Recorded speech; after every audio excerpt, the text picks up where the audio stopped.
Ahora, bueno, consideramos el caso particular de que el núcleo no tenga pérdida, es decir, que las pérdidas en histéresis y las pérdidas por Foucault sean cero, que bueno, no es cierto, pero en realidad estas pérdidas son muy pequeñas, entonces puede ser una buena aproximación hacer este análisis.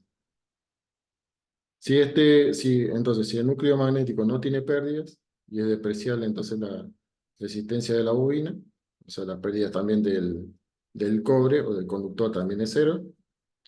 Entonces la potencia activa absorbida por la bobina será nula. De acuerdo, bueno, entonces con la ley de Hawkinson se tendrá. Bueno, lo que hacemos también, otra aproximación, es decir, bueno, no llegamos a lo que es la saturación, sino que trabajamos en lo que es la parte lineal, y con eso, bueno, podemos trabajar con la ley de Hawkinson. Incluso en realidad la ley de Hawkinson también sería aplicable a lo que es también a la parte de saturación. Lo que ocurre, ¿verdad? Aquí está. Lo que ocurre es que, bueno, nos complica acá. Se me ha ido. Bueno, ¿cuál es el tema? Que la permeabilidad es variable. Parece que se me ha adelantado. Ahí está,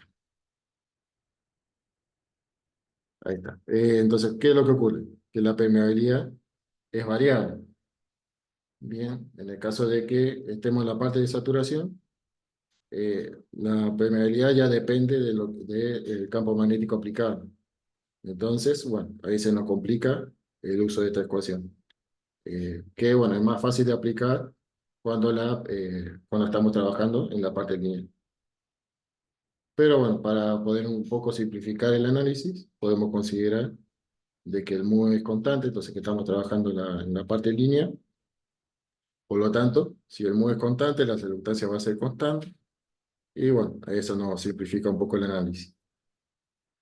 Y en este caso, bueno, si la reluctancia es constante, bien, el flujo, como esto va a ser constante, la- eh, esto también es constante porque es algo dimensional, la sección también es constante, el n también es constante,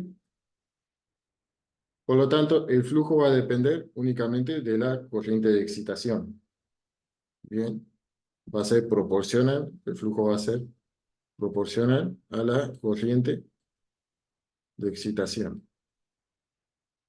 Bien, que la corriente de excitación es la corriente que tenemos acá, la corriente que nos produce ese flujo magnético y que esa corriente es función de la tensión aplicada. A eso se le llama corriente de excitación. Entonces, esa corriente que nos produce ese flujo magnético, como son proporcionales, por ejemplo, si el flujo fuera senoidal, bueno, el flujo va a ser senoidal porque la tensión es senoidal, entonces, ¿cómo va a estar con respecto a la corriente? La corriente, ¿cómo va a ser? Si el flujo es senoidal y todo esto son valores constantes, no complejos, ¿cómo va a ser la corriente si el flujo es senoidal?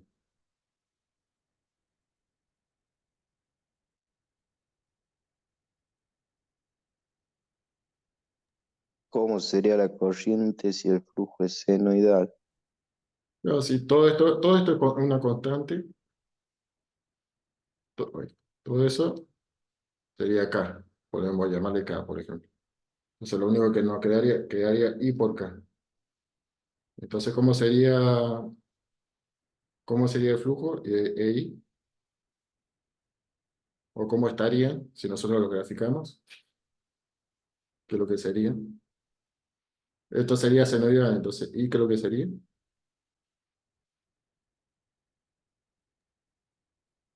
Ah, ¿la amplitud o no? Ah, ¿qué forma de onda tenía? ¿Sería senoidal o no? Sí, sí. Senoidal. Entonces, lo único que teníamos acá es un factor que multiplica, que cae un valor fijo. Entonces, y si es senoidal, ¿cómo estarían? ¿Tendrían un desfasaje entre ellos? ¿Estarían en fase? Ah, desfasada 90 grados. ¿Por qué desfasada? La corriente. Es cosenoidal, la tensión es cosenoidal o estoy mal, yo ya me perdí capaz.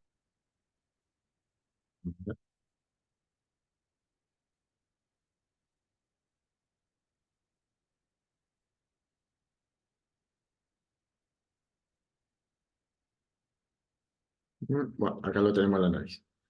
Entonces, lo vemos acá. Tenemos, esto bueno, ya lo saben, que la ley de Faraday-Lenz, bien, que la tensión es n por la derivada del flujo. Eso ya lo saben, ¿no?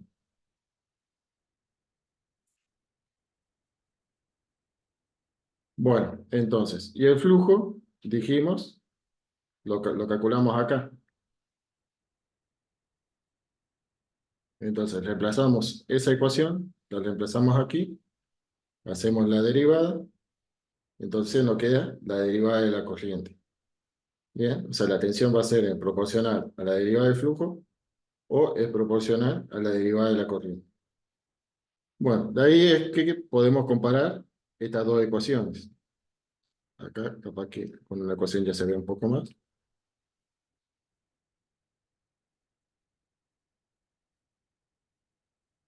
Tenemos esta ecuación de acá, tenemos una derivada aquí, si se fijan, tenemos una derivada acá,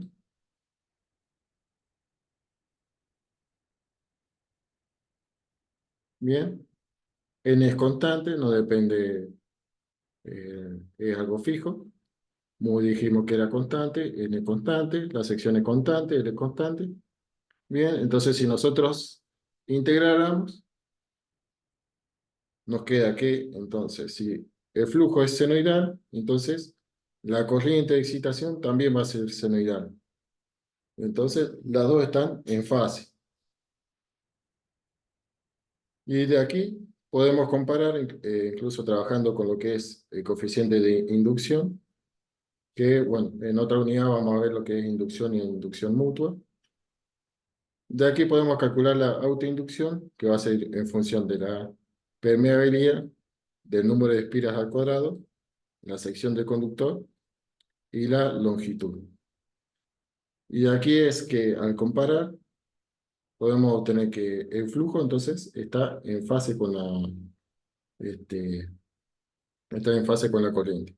Acá lo que hizo, bueno, todo esto sería L, o sea, sería la inducción, la autoinducción, esto sería L. Entonces se nos simplifica la ecuación, vemos que N es constante, L es constante. Entonces, si el flujo es senoidal, la corriente de excitación, obligadamente por esta ecuación, va a ser senoidal. ¿Se entiende eso? Ahora un poco mejor. Bien. Esto se puede, incluso ustedes pueden graficar. Si tienen una función senoidal, si ustedes grafican una función senoidal y la multiplican por un valor constante que no depende del tiempo, no depende de nada, necesariamente van a obtener otra función senoidal, pero amplificada o reducida, que básicamente es lo que se ve acá.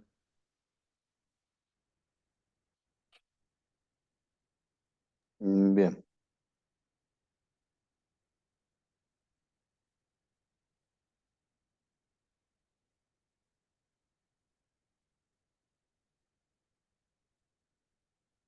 Entonces, graficándolo con fasores, ¿vieron fasores? Sí, Perfecto. Por ahí tengo, pues si hay tiempo, si no, cuando esté en la clase, hice varias simulaciones con fasores. Capaz que veamos alguna, la de los terceros armónicos. Justamente, bueno, que ahí muestra cómo es las dos modelaciones, con fasores y bueno, con las funciones senoidales. En este caso, entonces, tenemos la tensión.